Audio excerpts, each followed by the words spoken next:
Hello and welcome to Top Story. The new strongman of Madagascar has wasted no time in establishing himself. Ange Radzoel was installed as the transitional leader of the vast Indian Ocean island on Saturday.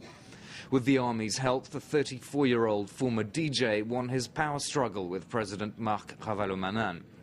Radzoel has promised a new era of good governance, but his decision to suspend parliament and hold elections within 2 years has triggered a barrage of international criticism.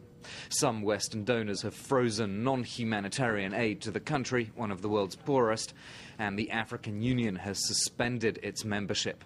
Foreign powers seem unmoved by Radzoel's insistence that his rise to power was not a coup because it was validated by the country's constitutional court. Well, to discuss the country's uncertain future, I'm joined now by Michael Kirtley, a freelance journalist with Africa International magazine and National Geographic. Welcome to Top Story, Michael. Thank you very much. What was this a coup in your opinion or not? I guess it depends on the definition of a coup, doesn't it? Well, President Sarkozy calls it a coup, so should we accept it? I think that what we can say is it was not democratic, and what we can say it was a takeover done through military backing. So I guess maybe I could talk about it as a putsch. But in any case, it's not within the register of what's accepted, even by the African continent itself in terms of the African Union. So you'd have to say that it's a legal takeover of power. An illegal takeover of power. And what do you make of the African Union's response? Well, the African Union has basically withdrawn membership from Madagascar due to this takeover.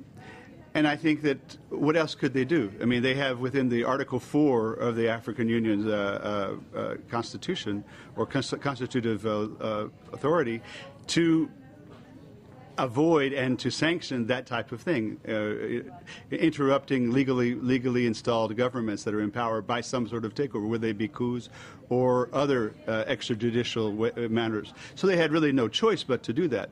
The question that I ask myself is, how long does it take before Radzoel establishes some sort of credibility for him to get back in good graces? Because that's essentially what has happened in several times during the history of Madagascar. There have been similar situations where there have been long drawn-out processes where a new government. It happened to Ravalomanana himself when he was elected president.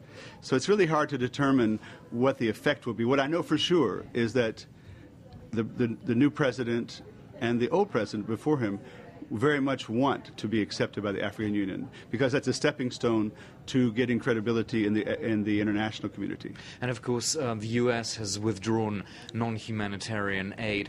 Given that the budget of Madagascar is based mostly on foreign aid, how serious are these international moves? Well, for the country's economy? Keep in mind that, first of all, Madagascar is among the poorest in the world. So most of the aid that's going to Madagascar is going to be, not all, most of it, but much of it is going to be in the form of humanitarian aid, which will not be stopped.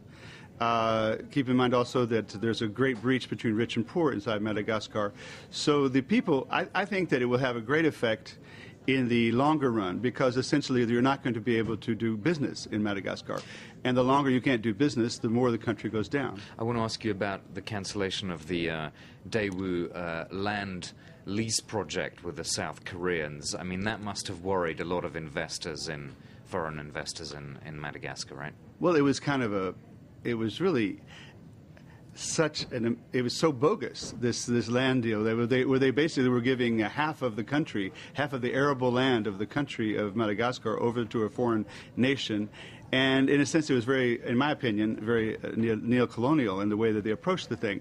So I do think it'll have an effect on investors. I don't think it'll have that big an effect on investors, depending on how contracts.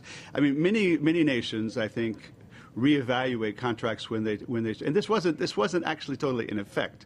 Even Daewoo itself said they lost a little bit of money in this, but they didn't go out of their way to show immense outrage, as far as I understand. I think that the most important factor in determining whether business goes away from Madagascar is whether or not the situation is stabilized quickly. And of course, does that mean a quick political process, the elections earlier than 2 years? That's what the international community is asking for. I'm not sure that international investors are too concerned about that. Typically, they're concerned about stability. The biggest industry in Madagascar is tourism. And right now, tourism's ground to a halt with all that's happened since the last 3 months. So I think that the first thing that Radziwiłł needs to do is to reassure people of political change for the better. In other words, is he somehow representing the people?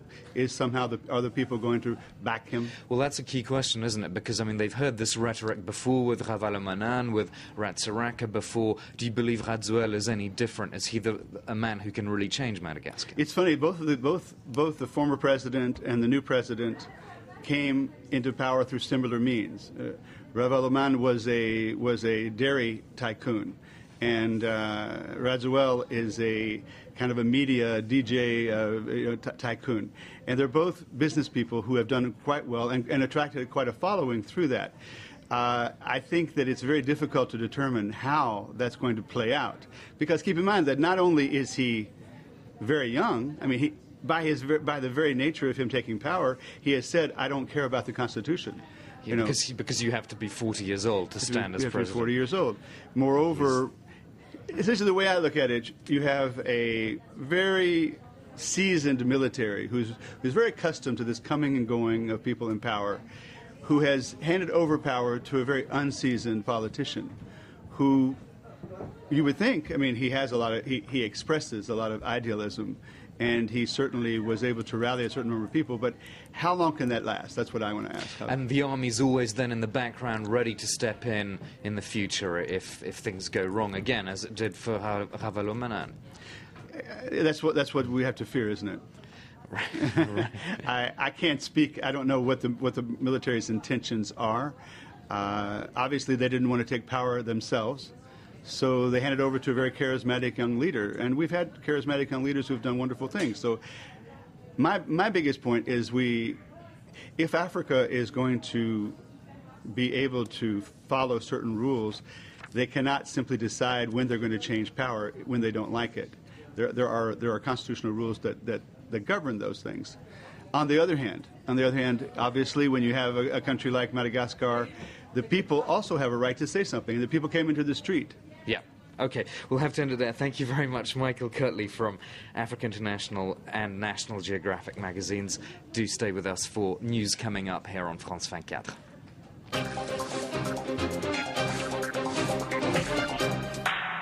Top Story, the program dedicated to international news, was brought to you by